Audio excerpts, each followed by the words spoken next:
एकादशी व्रत रहते हैं परम धन्य है, वो हरितोष व्रत है। अब एकादशी व्रत का नियम क्या है और कैसे एकादशी व्रत का फल मिलता है, कई बार चर्चा हुई।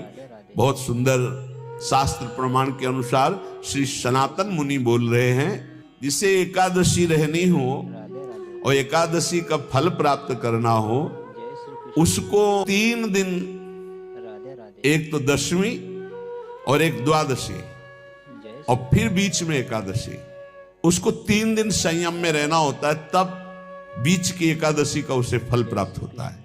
जिसे एकादशी व्रत रहना हो उसका नियम है कि दशमी के दिन कांसे के पात्र का त्याग करें। वैष्णव सिद्धांत है कि कभी जिसमें मांस बना उस रसोई का भोजन न ग्रहण करे। मसूर की दाल, चना की दाल, कोदो और कोई भी शाक, शहद, दूसरों का अन्न, दोबारा भोजन और मैथुन, ये दशमी के दिन त्याग दे।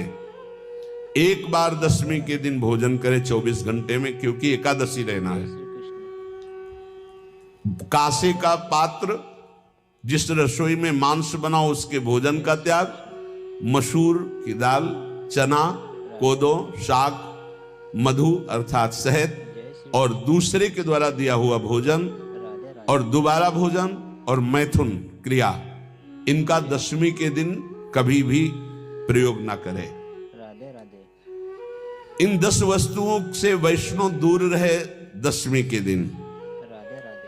फिर एकादशी के व्रत में, ये पीछे तो हम वर्णन कर ही चुके हैं, कहीं नहीं आया यहाँ कुटू का वो कचौड़ी पकौड़ी और सिंघाड़ा का हलवा और सावा, ये दुनिया के खीर और सब। ये एकादशी के दिन किसी भी तरह की गेम आदि क्रीड़ा ना खेले। जैसे अब आज व्रत है तो बैठे हैं अपना मोबाइल में गेम खेल रहे हैं, ऐसा कोई भी क्रीड़ा नहीं, द्यूत क्रीड़ा, किसी भी तरह का गेम, ये सब खेल नहीं। एकादशी के दिन उपासक को चाहिए कि वो किसी भी तरह की क्रीड़ा, मनोरंजन बिल्कुल नहीं, नींद नहीं लेनी उसको, न दिन में न रात में।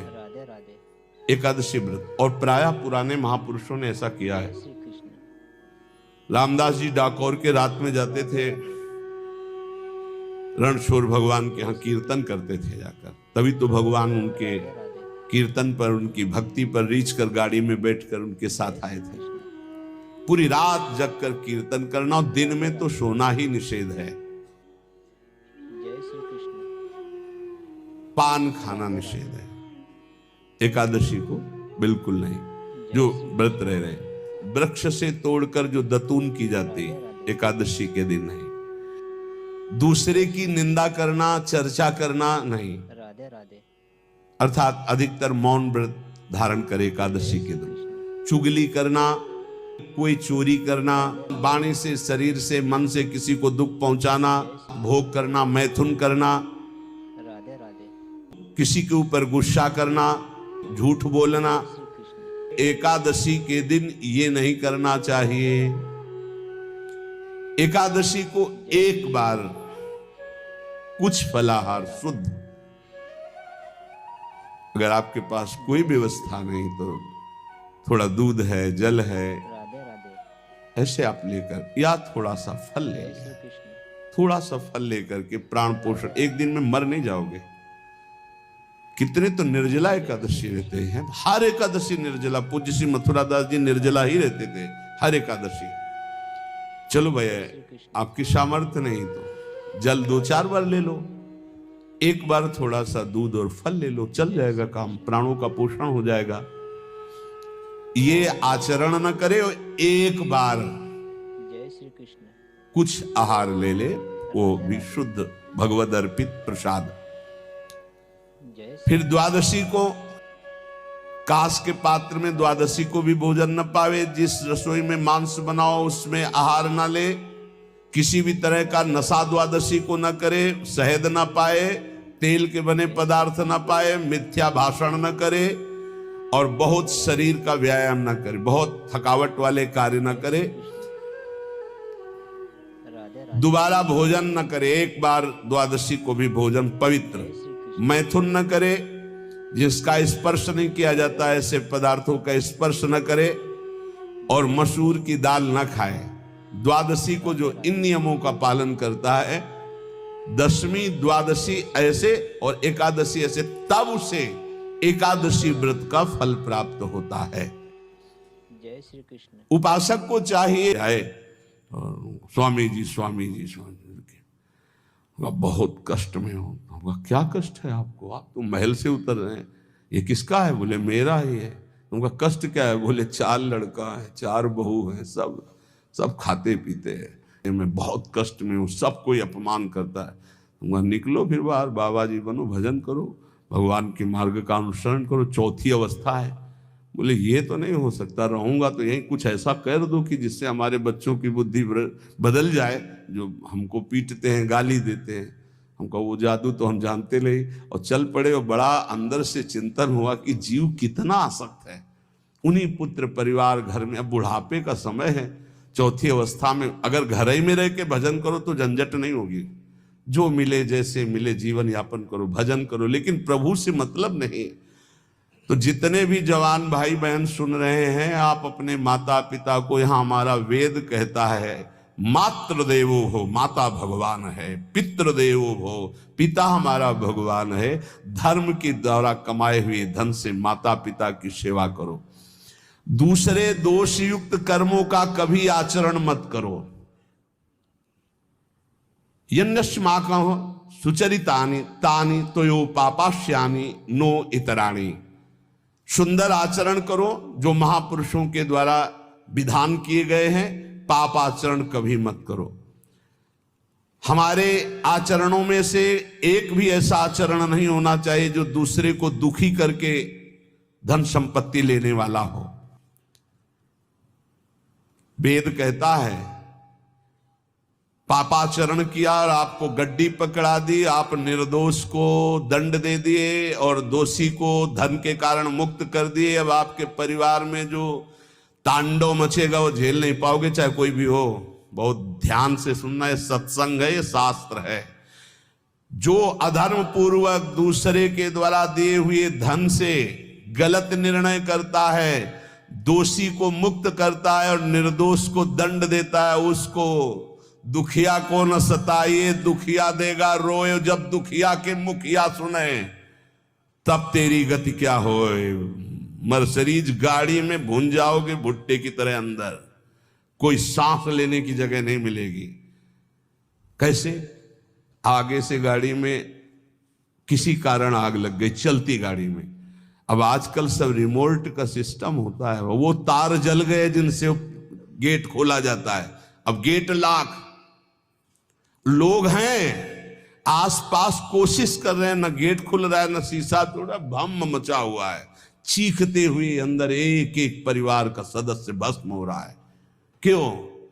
किसी के परिवार को उजाड़ा तुमने, किसी के निर्दोष की तुमने दंड विधान किए हैं, पापाचरण किए, वो भोगना पड़ेगा। इसीलिए बार बार तुम्हें भयावह शब्दों से कहते हैं, कोई तुम्हें दंड नहीं देगा, तुम्हारे कर्म हर समय तुम्हारी खोपड़ी में सवार हो, वही तुम्हें दंड देंगे। इसलिए हमारा वेद कहता है यन्यस्माकः सुचरितानि तानि तयो पापास्यानि नो इतराणि। जिसमें महापुरुष विधान किए हैं कि ये आचरण करो वो सुकृत है, और जिसे मना करते ऐसे पापाचरण मत करो, कभी दूसरे का अहित मत करो। जो कोई भी हमसे श्रेष्ठ गुरुजन है उनका आदर करो, उनको आसन दो, उनको विविध पदार्थों से सुख पहुंचाओ, विश्राम कर लेने के बाद वार्ता करो। श्रद्धा पूर्वक माता पिता गुरुजन अतिथि इनकी सेवा करना परम धर्म है। अश्रद्धा पूर्वक इनको कभी मत बर्ताव करो। बोलना, भोजन, ले बूढ़े जनों को ऐसे देखा है, ऐसे बड़ा कर लो तुम्हारी भी बुढ़ापा आएगी, पता नहीं आ पाएगी कि नहीं आ पाएगी। अगर आएगी तो बहुत बढ़िया आएगी, तुम्हें ऐसे सताएगी कि आप देख लेना। बहुत हमारा हृदय इस बात से पीड़ित हो जाता है कि मां के प्रति ऐसा बर्ताव, जिस मां ने इतना पिता की क्षमता से हजारों गुना बढ़कर माता का प्यार होता है। ऐसे माता को, ऐसे पिता को सुंदर सुंदर तुलसी जी के वृक्षों के समीप बैठ करके जो अनुष्ठान किया जाए वो बहुत लाभदायक। श्रीमद् भागवत का, गोपाल सहस्त्र नाम का कोई भी पाठ तुलसी जी के समीप विराजमान करके किया जाए, आचार्य को बुला करके तुलसी पूजन करना चाहिए, विविध प्रकार के अनुष्ठान। अरे तभी तो सब मंगल होता है। पहले था, हमने देखा है, 4 बजे माताजी दरवाजे के सामने लीपती, रोज का काम। जो पुराने घरों में देहरी के आगे आके 4 बजे लीप करके वहां अपना चौक पूर के दीपक जला, क्या पवित्रताएं थी, क्या मंगल था।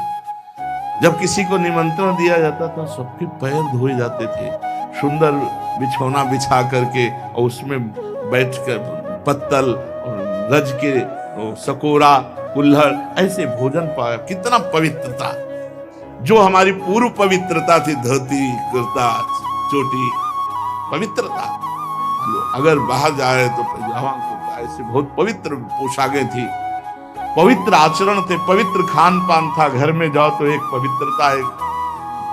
किसी भी घर में ऐसा नहीं था कि देव मूर्ति न विराजमान हो, किसी भी घर में ऐसा नहीं था तुलसी जी विराजमान न हो, 1-2 गाय जरूर होती थी, पवित्रता। अब तो बड़ा विचित्र, ये भारतीय गौएं जो श्वेत रंग की, जो अरुण रंग की, जो सींग वाली हैं, वो उनका आप दुग्ध देखिए, दूह कर रख दीजिए, स्वर्णिम कांति छाई मिलेगी। ये हमारी भारतीय पद्धति है, हविष्यान्न, इससे देवताओं का, भगवान का, सबका अभिषेक पूजन होता है। शुद्ध गाय जो हमारी भारतीय है, तीला है उसके जैसे निकला हुआ, वो भगवान ने सेवा की है। हमारे गोविंद भगवान का नाम ही गोविंद, गौओं के इंद्र। भगवान सुबह से निकल जाते थे, शाम तक गौओं को चराते थे। बड़ा तो किशोरी जी ने श्री तुलसी जी के पूजन की बात, भगवान गोपियों से वादा किए थे कि अब तुम्हें अगली पूर्णिमा को रास, अब रास बिना रासेश्वरी के नहीं हो सकता। लिखा हो चाहे ना लिखा हो, कोई भी विद्वान, कोई भी प्रवक्ता इस बात को बतावे, कहते हैं भागवत में राधा नाम नहीं लिखा है। भागवत राधामय ही है। सांद्रानंद घन प्रेम मूर्ति किशोरी, बिना लाडली जू के कोई रास बता दे, कहीं भी, कभी भी, कैसा भी। महारानी जू के बिना रासेश्वरी के रास हो ही नहीं सकता, लिखा हो चाहे ना लिखा हो। क्यों नहीं लिखा? याते श्री सुख प्रगट कियो नहीं, जहां बोले राधा तो समाधि लग जाती हो, यहां 7 दिन में तक्षक काटना है। श्री सुखदेव जी ने महारानी जी का नाम, हरिराम व्यास जी कह रहे, याते श्री सुख प्रगट कियो नहीं, जानि सार को सार परम धन, राधा नाम आधार। वैसे तो रोज संकेत वन में, पीछे हमने चर्चा की थी, प्रेम सरोवर में प्रियालाल मिलते थे नंदगांव दर्शन। आज लालू ने एक नई लीला रची, गोप देवी लीला है।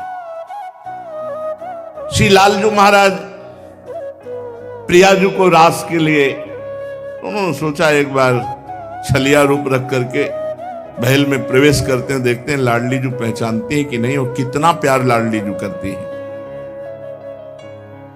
महाराज तो जो रूप धारण करें तो सभी सुंदर हैं, तो सुंदरता के समुद्र हैं। जब नकबेसर धारण करते ना, अंजन और घूंघट नीलांबर का, महाराज हृदय चूर चूर हो जाए, ऐसे सुंदर है। गोरी किशोरी भी चकोरी है जिनकी, नीलांबर धारण करके और जिस समय लाली लगा के महाराज